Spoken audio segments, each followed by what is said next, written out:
Welcome to Pastor's Chat. Hello. Coley and Tonks. It's good to be here. And we're talking today about, there's a question I get asked sometimes, or I'm sure you've been, or sometimes it's not even a question, it's just a joke, depending on who it's coming from. If it's someone that, from my footy club or in a community, like, oh, what's a pastor actually do? If it's from someone at church, they're just like, oh, so you just do your sermon once a week and then get to chill out, don't you? Or, do that thing, I only work an hour a week, ha ha ha ha. It's a cliche, so It's a hilarious one, isn't it? So a couple of pastors here on a pastor's chat. Yes. We thought we'd chat about what pastors do. Yeah, How absolutely. do we fill the other 4 or 5 days of our week during the week that aren't Sunday?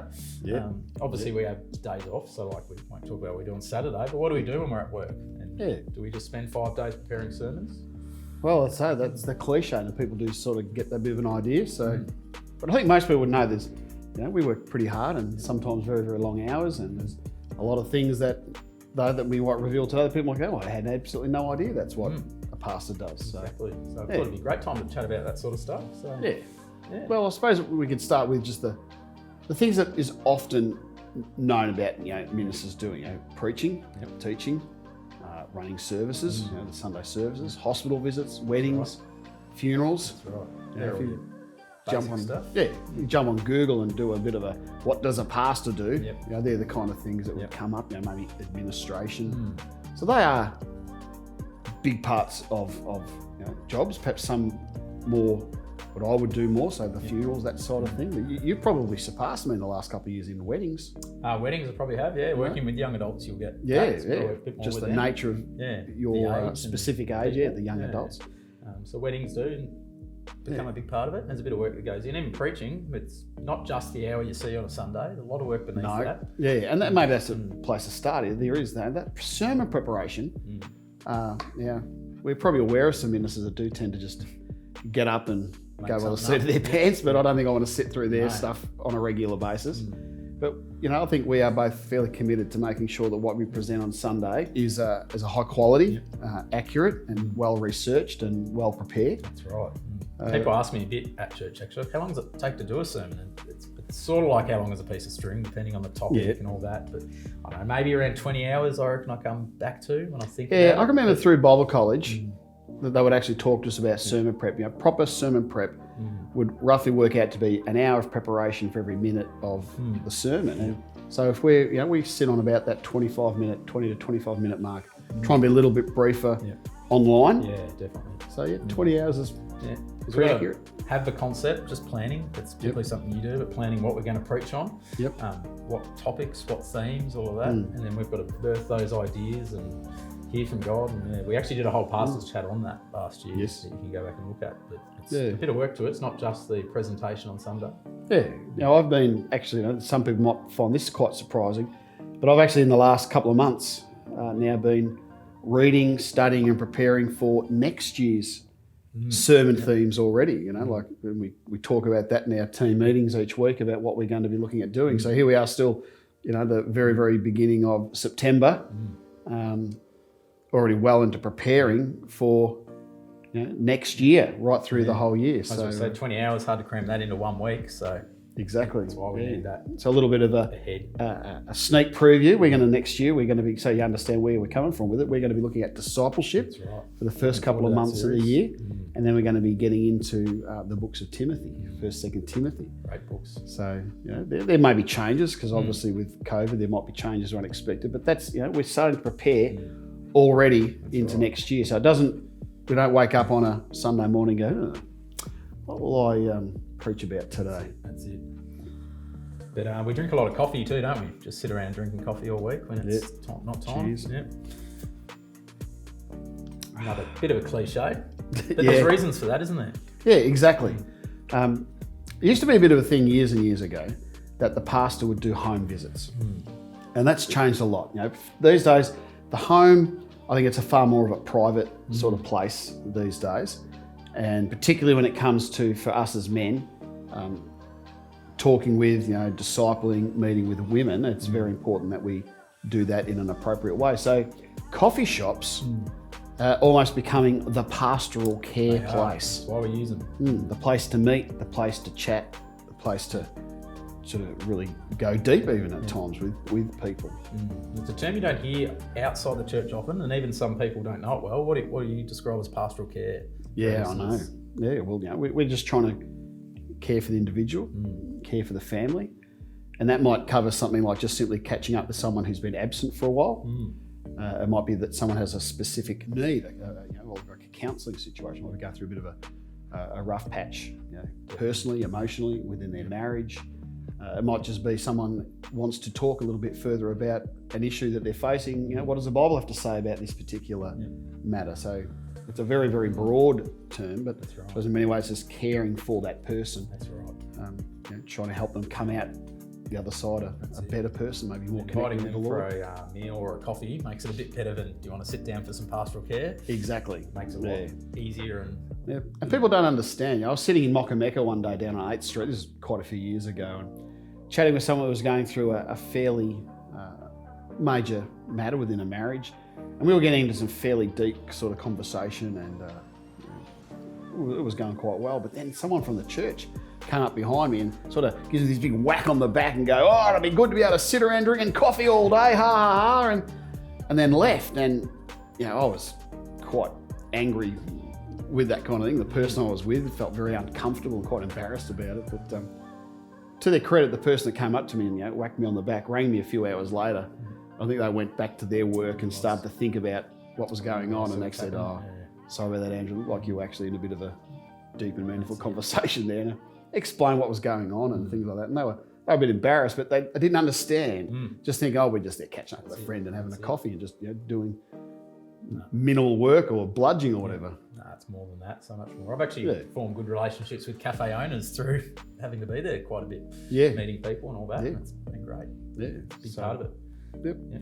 You use we both do. You probably more than me lately, though. Is also use the coffee shop as a bit of a time of private study. Yeah, I find the coffee shop, I get out and that's where I do a lot of my study, just to get out and have a place to go that's not just, especially when it's not just the computer screen there. It's good to get away with your book and your notebook and do the study for the next sermon. Because there can often be disruptions here at the office. Oh, so many. And phone calls. Probably is a bit of an old cliche. People do want to be greeted by the pastor when you're in the church, so sometimes it can. And my door's even a creak open when I be here. You get all sorts of people coming in, and you can't get that break. So going to a coffee shop, you get far more breaks. To get out.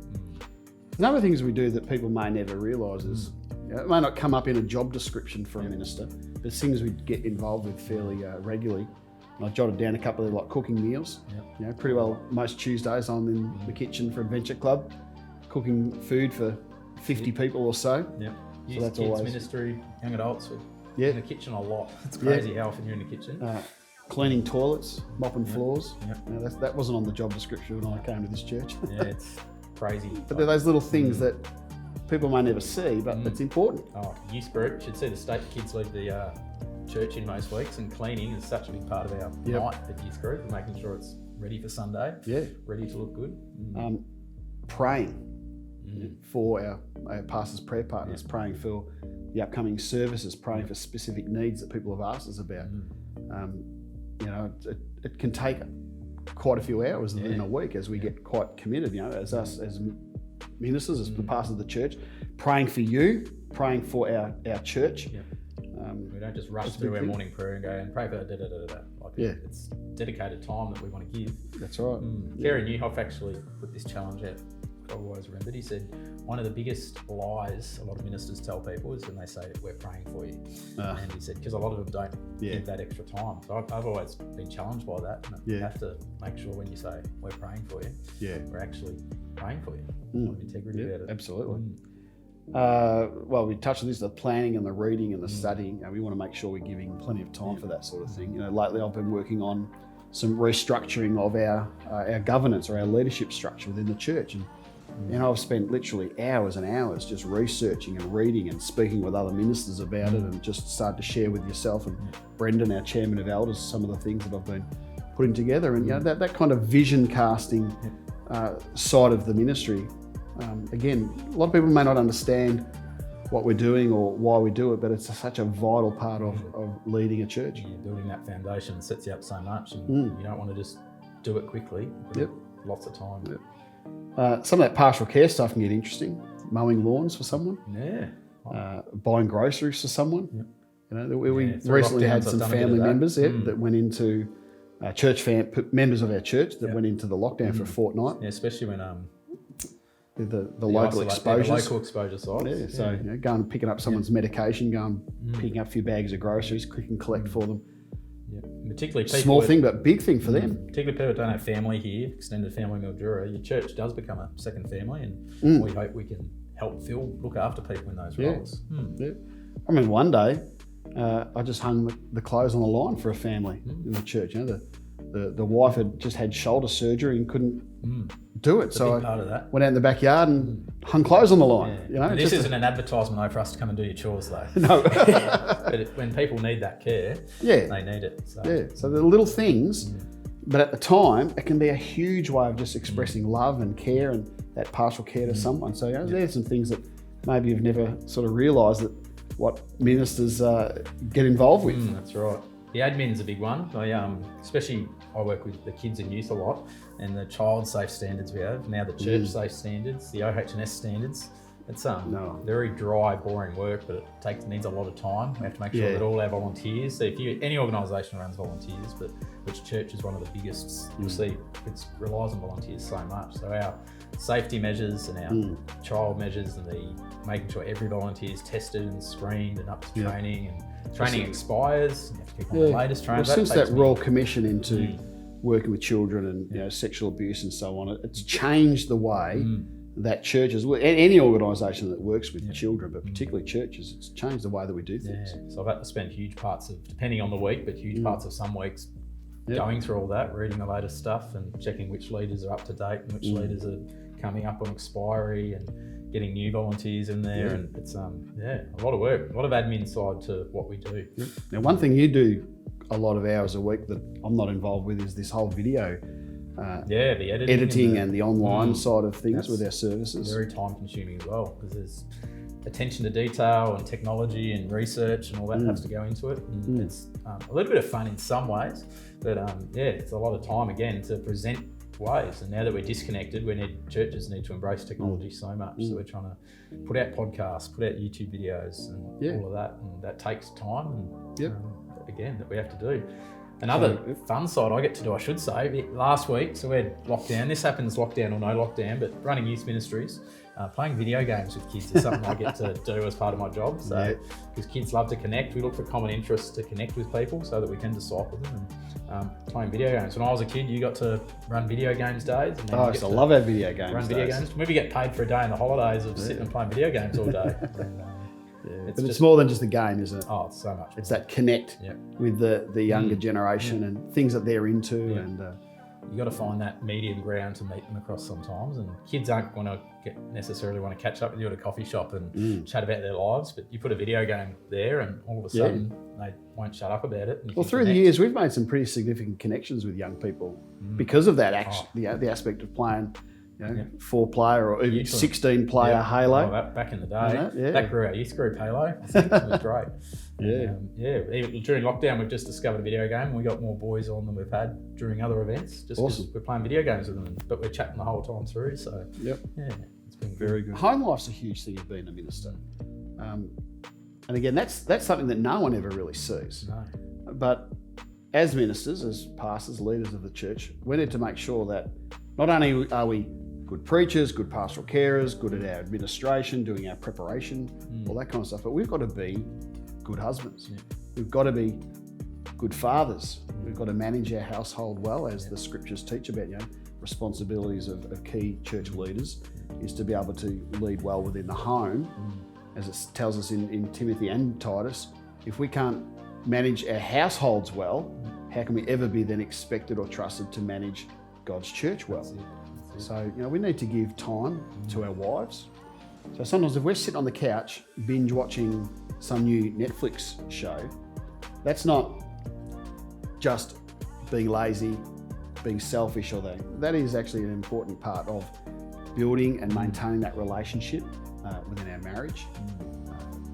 For me, obviously at the moment, for you in the future, with our kids, with our family, we've got a lot of responsibilities at the moment, obviously with Grayson being born, with a grandchild, both Josh and Ethan either building a house or preparing to build a house. So there's been a lot of advice and a lot of sharing and caring and all that kind of stuff. So the home life aspect is super vital when it comes to being an effective pastor. That's it, 'cause we're not just, pastors are leaders, and we're role models, and we're modelling to other people how they need to live. So Exactly. it's a huge part of it. Yeah. And the thing, for you at the moment, you've got a lot of these young adults that are dating, engaged, newly married, and you're leading these guys, and they're looking to you and Elise quite strongly about, what does it mean to be a godly husband? What does it mean to, how do I talk to my wife? How do I pray with my wife? How do I conduct myself? So Australian culture is really what we do, not what we say. So we've got to really back it up with actions. Yeah. And then that reflects even as we witness to our neighbours. That's right. Those in the footy club, the basketball club, everywhere. Other friends. Yeah, and that's a big part of it over other jobs. There's a few other jobs that have that same thing, but not heaps of jobs going around with that. So it's very important. Yeah, look, we don't really care how the local plumber treats his kids. No. But we do care how. Probably politicians have got a little bit of that, or they do a bad job of it sometimes. But pastors, teachers a little bit as well. Yeah, definitely a big part of our job. Yeah. And the last one I'll probably say is just, and you do a lot of this too, leading teams. We're going to lead teams. I lead a team of youth leaders, lead a team of young adults leaders, other teams amongst the church, and we've got to lead those teams so that they feel powered, feel inspired, and feel discipled. And we'll probably try and help them not just be good Christians, but also good leaders. So we have to develop their leadership capacity and their vision. Yeah, I mean, part of our job is to raise up other leaders to almost do ourselves out of the job. That's right. So there's too many jobs at this church that you and me can be running each one of those jobs. Yeah. So I hope that gives you a bit of an insight. I hope so. Ask any questions you want in the comments. Yeah, we'd love to. You're curious about. Have you ever done this as a pastor? Ask a lot. Yeah. And we'd love to tell you what we do as our job and what we get paid to do. And it's so much more than just that Sunday sermon. Thanks for joining us.